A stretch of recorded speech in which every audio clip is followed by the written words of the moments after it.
Hello friends, welcome to Sri Jeeva's kitchen. இன்றைக்கி நம்ம சேனலில் என்ன ரெசிபி பார்க்க போகிறோன்னா, சுண்டைக்காய் வச்சு எப்படி குழம்பு பண்ணுறதுன்னு சொல்லி பார்க்கலாம். இந்த மாதிரி செஞ்சு பாருங்கள், கசப்பே இல்லாமல் சூப்பராக இருக்கும்.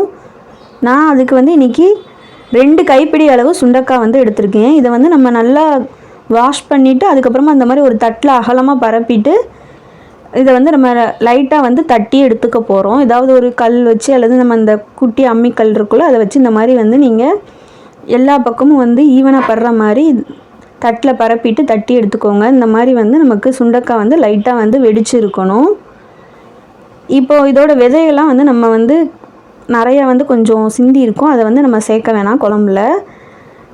சின்ன வெங்காயம் நான் இன்றைக்கி ஒரு 100லேருந்து 150 கிராம் அளவு கட் பண்ணி எடுத்துக்கலாம். வெள்ளைப்பூடு சின்ன பல்லுன்றதுனால 20 பல் எடுத்து வச்சுருக்கிறேன். தக்காளி 2 தக்காளி எடுத்து வச்சுருக்கிறேன், இந்த மாதிரி மீடியம் சைஸில். அப்புறமா சின்ன நெல்லிக்காய் அளவு புளி நம்ம எடுத்து வச்சுருக்கிறேன். இப்போது நல்லெண்ணெய் சேர்த்துக்க போகிறோம். நான் இன்றைக்கி குக்கரில் தான் செய்ய போகிறேன். நீங்கள் பேன்லேயும் செஞ்சுக்கலாம். நல்லெண்ணெய் சேர்த்துட்டு கடுகு, உளுந்து, அதுக்கப்புறமா வெந்தயம் சேர்த்து தாளிச்சிட்டு அதுக்கப்புறம் சின்ன வெங்காயம் சேர்த்துக்க போகிறோம். நான் சின்ன வெங்காயம் இன்றைக்கி ஒரு 150 கிராம் அளவு எடுத்து சேர்த்துருக்குறேன். நீங்கள் சின்ன வெங்காயம் இல்லைன்னா பெரிய வெங்காயம் கூட சேர்த்து செய்யலாம். ஆனால் சின்ன வெங்காயம் சேர்த்து செய்யும்போது ரொம்ப டேஸ்ட்டாக இருக்கும் இந்த குழம்பு. வெங்காயம் நமக்கு நல்லா பாதி வெந்து வரணும். பாருங்கள், இந்த மாதிரி நமக்கு பாதி வெந்ததுக்கப்புறமா பூண்டு பற்கள் சேர்த்துக்க போகிறோம். நான் இன்றைக்கி சின்ன பல் பூண்டுன்றதுனால ஒரு 20 சேர்த்துருக்கேன். நீங்கள் பெரிய பல்லாக இருந்தனா ஒரு 6லேருந்து 7 சேர்த்திங்கன்னா போதும். கருவேப்பிலை சேர்த்துட்டு ஃபஸ்ட்டு இதை நல்லா வதக்கி எடுத்துக்க போகிறோம். வெங்காயம் எந்த அளவு இந்த குழம்புக்கு நிறையா சேர்த்துக்கிறோமோ அந்தளவு சூப்பராக இருக்கும். சின்ன வெங்காயம் இல்லாத இதுக்கு நீங்கள் பெரிய வெங்காயம் எடுத்துக்கோங்க. இந்த மாதிரி நல்லா வதங்கி வந்ததுக்கப்புறமா இப்போ தக்காளி உள்ளே சேர்த்துக்க போகிறோம். நான் இன்றைக்கி 2 தக்காளி மீடியம் சைஸில் சேர்த்துருக்கிறேன். அதனால் புளியோட அளவு ஒரு சின்ன நெல்லிக்காய் அளவு எடுத்துருக்கிறேன். நீங்கள் ஒரு தக்காளி சேர்த்திங்கன்னா புளி இன்னும் கொஞ்சம் சேர்த்து எடுத்துக்கோங்க. இப்போது வெங்காயம் தக்காளி நல்லா வதங்கி வந்ததுக்கப்புறமா நம்ம ஏற்கனவே தட்டி எடுத்து வச்சுருக்கிற சுண்டைக்காய் உள்ளே சேர்த்துக்கலாம். சுண்டைக்காய் தட்டும் போது கொஞ்சம் விதை நமக்கு வெளியில் வந்திருக்கும். அதை சேர்க்க தேவையில்லை. நீங்கள் சுண்டைக்காயை மட்டும் உள்ளே சேருங்க. அதுக்குள்ளேயும் நமக்கு ஏற்கனவே நிறைய விதைகள் இருக்கும். இதை ஃபஸ்ட்டு நம்ம நல்லா எண்ணெயில் வதக்கி எடுத்துக்கணும் சுண்டைக்காவை. அப்படின்னா தான் நமக்கு கொஞ்சம் கூட கசப்பே தெரியாது. நல்லா எண்ணெயிலே நல்லா வதக்கினதுக்கப்புறமா குழம்புக்கு தேவையான அளவு உப்பு சேர்த்துக்கிறேன்.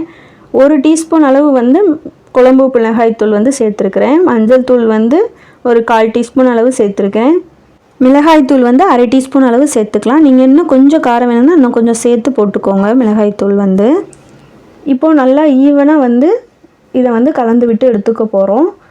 இந்த மசாலாலாம் எண்ணெயிலே நல்லா வதக்கிட்டு எண்ணெய் பிரிஞ்சு வரந்தாண்டி வெயிட் பண்ணணும். அப்போனா தான் நமக்கு குழம்பு நல்லா கலர்ஃபுல்லாக கிடைக்கும். பாருங்கள், நல்லா வதங்கட்டும். இப்போ நம்ம நெல்லிக்காய் அளவு புளி நான் ஊற வச்சுருந்தேன். அதை நல்லா கரைச்சி எடுத்து வச்சுக்கலாம். இந்த மாதிரி நமக்கு நல்லா எண்ணெய் பிரிஞ்சு வந்ததுக்கப்புறமா இப்போ புளித்தண்ணியை உள்ளே சேர்த்துக்க போகிறோம். நீங்கள் புளியோட உங்களுக்கு இன்னும் கொஞ்சம் புளி தேவைன்னா நீங்கள் இன்னும் சேர்த்துக்கலாம். நான் தக்காளி 2 சேர்த்ததுனால புளியோட அளவு கம்மி பண்ணி சேர்த்துக்கிறேன். இதை நல்லா இப்போ கலந்து விட்டுக்கலாம். இப்போது இது தண்ணி எதுவும் சேர்க்காமல் ஒரு 2 நிமிஷம் கொதித்ததுக்கப்புறமா நான் ஒரு 75 ml தண்ணி உள்ளே சேர்த்துருக்கேன்.